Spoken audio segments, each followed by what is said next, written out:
welcome or welcome back to my channel. I'm your physio Shilpa.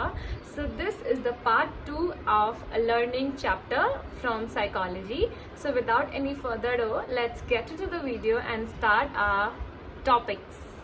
So सबसे पहले हम start करने वाले हैं trial and error method. Okay, so ये फर्स्ट ऑफ ऑल 1911 में आया था. ये एडवर्ड ली थॉर्नडेल ने दिया था. उन्होंने क्या किया, ये एक्चुअली एक अमेरिकन साइकोलॉजिस्ट थे. उन्होंने काफ़ी सारे एक्सपेरिमेंट परफॉर्म किए एंड जो कि वो एनिमल्स के ऊपर परफॉर्म करते थे एंड काफ़ी टाइम तक उन्होंने एक्सपेरिमेंट परफॉर्म किए सो दैट वो एक एग्जैक्ट रिजल्ट पर पहुंच सके. उन्होंने मंकी, कैट, हैंड्स, डॉग्स इन सबको यूज़ किया अपने एक्सपेरिमेंट में. ओके, सो फर्स्ट हमारा एक्सपेरिमेंट उन्होंने किया वो ये था कि उन्होंने एक हंग्री कैट लिया, was kept inside a puzzle box.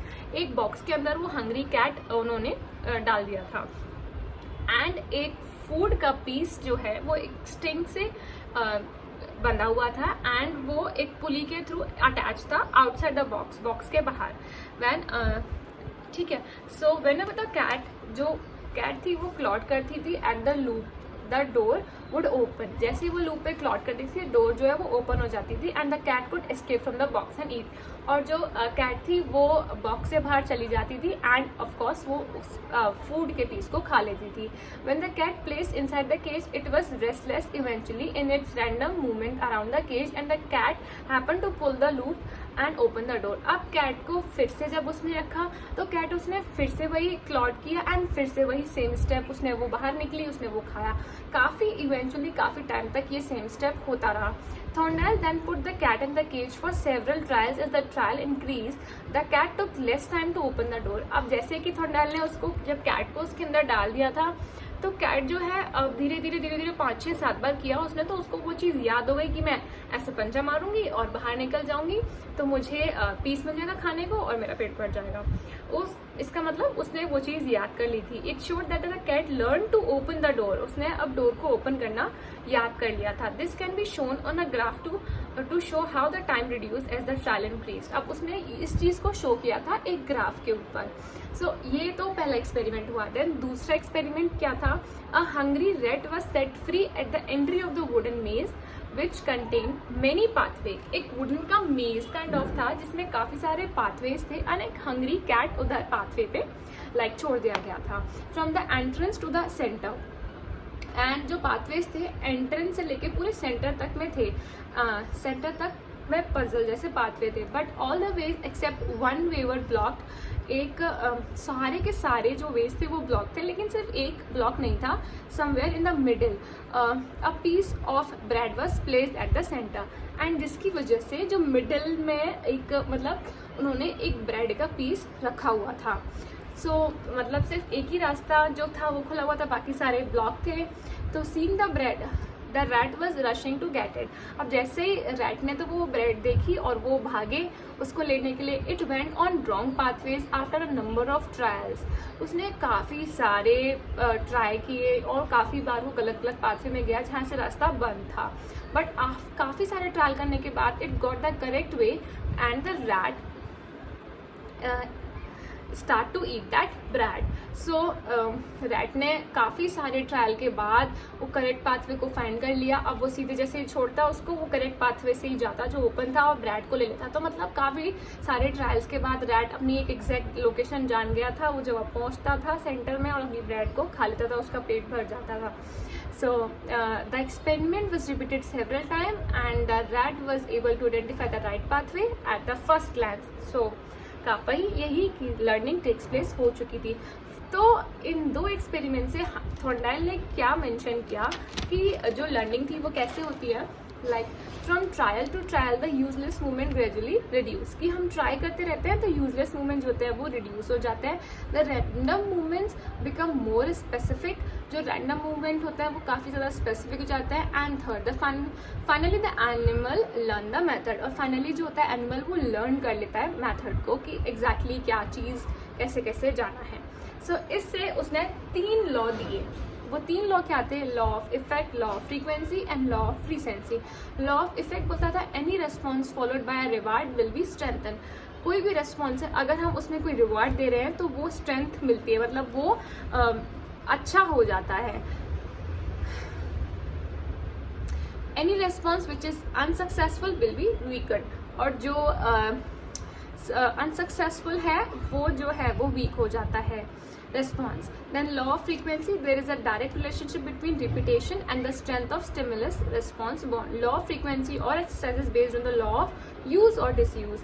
वही जो सबसे ज़्यादा यूज होगा वो याद रहेगा, जो डिसयूज है वो कम हो जाएगा. तो फ्रीक्वेंसी इस पे है. लॉ ऑफ यूज क्या बोलता है? Repeated task show a tendency for the strengthening of the stimulus response. And law of disuse बोलता है unrepeated shows a tense for the weakening stimulus, यानी कि उसे भूल जाएगा. एंड थर्ड हमारा था law of recency. Any activity which is learn recently has an advantage of being repeated once again because of fresh experience. तो जो activity starting में नई नई याद हुई होती है उसमें ये होता है कि वो एडवांटेज होता है कि अगर हम उसको बार बार रिपीट करेंगे तो वो फ्रेश होती है, वो जल्दी से याद हो जाती है. सो ये 3 लॉ ट्रायल एंड एरर से थॉर्नेल ने दिए एंड उससे ये प्रूव हुआ कि हाँ लर्निंग टेक्स प्लेस होती है. नेक्स्ट हमारी आती है क्लासिकल कंडीशनिंग, जो हमारी थ्योरी थी. इसमें क्या होता है? The study begin in the early years of 20th century में बिगिन हुई थी. The study was conducted by, ये दी थी इवान पेवलोव ने, एक रशियन साइकोलॉजिस्ट थे हु रिसर्च ऑन डाइजेशन, जिन्होंने डाइजेशन के ऊपर रिसर्च किया था. He notice that the dog begin to salivate at the near sight of food dish. कि जैसे डॉग, उन्होंने देखा कि डॉग जो है ना, जैसे उसको फूड मिलने वाला होता है कि वो सलाइवेट करने लग जाता है.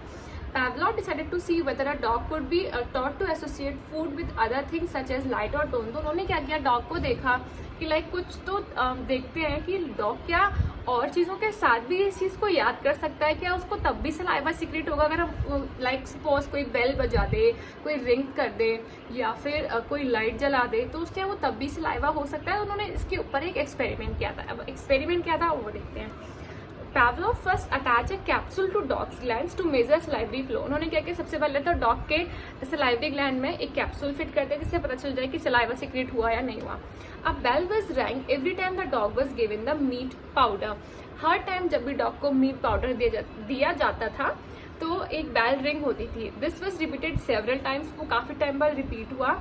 लेटर पेवलोव ने यह ऑब्जर्व किया कि dog salivate at the mere sound of the bell without the meat powder being followed. कि जैसे ही बेल बजी उसके तुरंत सलाइवा आने लग जाता था, तब तक उसको मीट पाउडर दिया भी नहीं होता था. उन्होंने ये ऑब्जर्व किया. कुछ टाइम बाद ऐसा होने लगा था. देन उसके बाद क्या हुआ, thus the dog had been conditions to respond to a new stimulus. इसका मतलब अब डॉग क्या हो गया, एक कंडीशन पे आ गया कि बेल बजेगी इसका तो मतलब उसे खाना मिलने वाला है. तो ये कंडीशन हो गई, हमेशा जब भी बेल बजेगी खाना मिलेगा. Which was previously an unconditioned response, जो कि पहले एक अनकंडीशन रिस्पॉन्स था क्योंकि अब कंडीशन हो गई बेल बजना एंड खाना मिलना. Here the food और meat powder was unconditioned stimulus. जो फूड है और या फिर जो मीट पाउडर है हमारा वो अनकंडीशन स्टिमुलस है एंड जो बेल है वो कंडीशन स्टिमुलस है और जो सलाइवा सिक्रेट हो रहा है वो हमारा अनकंडीशन रिस्पॉन्स है. सो अब हमने क्या देखा कि जब कोई कंडीशन नहीं थी, यानी कि बिफोर कंडीशनिंग हम अगर बेल बजा रहे हैं यानी कि कंडीशन स्टिमुलस दे रहे हैं तो कोई रिस्पॉन्स नहीं आ रहा. लेकिन अब जब अनकंडीशनल स्टिमुलस यानी कि फूड दे रहे हैं और कोई भी वो सलाइवेट कर रहा है यानी कि अनकंडीशनल रिस्पॉन्स आ रहा है. ठीक है, तो हमने ये देखा बिफोर कंडीशन देने से पहले. अब हमने क्या देखा कि ड्यूरिंग कंडीशनिंग क्या हो रहा है. हमने कंडीशन स्टिमुलस यानी कि बेल बजाई, कोई रेस्पॉन्स नहीं. लेकिन हमने बेल बजाई, फूड दिया यानी कि अनकंडीशन स्टिमुलस भी दिया, तब सलाइवा हुआ यानी कि अनकंडीशन रिस्पॉन्स हमें मिल गया. सो ऐसा फिर हमने आफ्टर कंडीशनिंग यानी कि जब ये पूरा एस्टेब्लिश हो चुका था तब देखा, तो हमने देखा कि कंडीशनल स्टिमुलस देते यानी कि बेल बजाते ही सीधे सलाइवा अनकंडीशनल हमें कंडीशनल रिस्पॉन्स हमें मिल रहा था यानी कि सलाइवेशन हमें मिल रही थी. सो इससे हमारे पास क्लासिकल कंडीशनिंग से हमारे पास 4 लॉ जनरेट हुए. वो थे, पहला लॉ था extension, when a condition stimulus is presented alone without the unconditioned stimulus for a number of trials, the strength of the conditioned response gradually decrease. तो वो डिक्रीज होती जा रही थी and this process is called extension. मतलब यही कि जैसे जैसे जब हम उसको कम करवा रहे थे, कोई भी वैसा नहीं दे रहे थे, जैसे हमने उसे कंडीशन दी तो जो उसकी विदाउट कंडीशन वाली कंडीशन थी वो उसकी कम होने लगी, डिक्रीज होने लगी. That is repetition of the response without the reinforcement will lead to extension. This is not permanent, पर ये परमानेंट नहीं है. देन सेकेंड हमने लॉ इससे निकला वो देखा, spontaneous recovery. Give a rest period after a series of repetition of the condition stimulus alone. The organization will once again emit the condition response when the condition response is presented. This is known as spontaneous recovery or reconditioning. एक rest period के बाद हमने ये देखा कि series of presentation of condition response हमें मिल रहा था, कंडीशन रेस्पॉन्स हमें मिल रहा था अगर हम कोई भी condition in the organisation will once again emit the condition response when the condition response is presented. So this is known as spontaneous recovery. तो इसको उन्होंने spontaneous recovery बोला. Now generalization क्या था, यानी कि हमारा थर्ड जो हमें इससे मिला, it is that phenomena by which other stimuli which are in some ways similar to the condition stimulus are able to evoke the same condition responses. For example, a child who is attacked by a dog can develop a fear from furred animals. सो ये general जो हमें उससे मिला. अब discrimination क्या मिली, it is the exact complementary थी generalization की. It is the reaction to differences where generalization is reaction to similarity, कि जो डिफरेंट होगा. For example dog experiment with the tones, अगर डॉग का एक्सपेरिमेंट किसी टोन से करवाते हैं तब क्या आएगा, तो सेलेक्टिव रीइंफोर्समेंट्स के साथ, सेलेक्टिव कंडीशंस के ही साथ कुछ चीज़ें परफॉर्म की जाती हैं. ये लॉस ये सब बताते हैं. सो बेसिकली जो एक्सपेरिमेंट्स हैं these are the important. Okay, अब इसका यूज़ क्या हुआ, use to develop good habits के लिए यूज़ किया गया इसको. देन ब्रेकिंग बैड हैबिट्स के लिए, and to train the animals, use in psychotherapy, and use to develop attitudes, ये के लिए इसे यूज किया गया. So this is it in this video. हमने इसमें 2 हमारी थ्योरीज कवर की है. Now in next video I will cover the next 2 theories and chapter वहीं पे खत्म हो जाएगा. Till that, comment, like, share and subscribe to my channel, and if you have any query then you can definitely comment. Okay, bye bye.